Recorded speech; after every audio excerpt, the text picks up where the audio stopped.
salue l'invité de la séquence interview, Jacques Généreux. Bonjour. Bon, Bonjour. sur ce point-là, vous avez-vous une idée de ce que va faire Bayrou ce soir, cet Oh, après-midi? je n'ai pas eu d'idée. Je crois en effet assez probable qu'il se présente quand on connaît l'historique du personnage.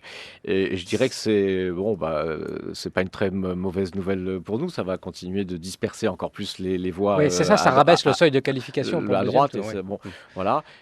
En même temps, c'est assez affligeant, mais comme beaucoup d'autres choses dans cette campagne, et ça vous explique pourquoi nous on est très très opposés en fait au fonctionnement de nos institutions aujourd'hui avec cette personnalisation excessive de toute la vie politique autour juste de la désignation d'un champion tous les 5 ans. On voit bien les effets délétères que ça a à travers, par exemple, l'expérience des primaires qui, de ce point de vue-là, est une vraie catastrophe.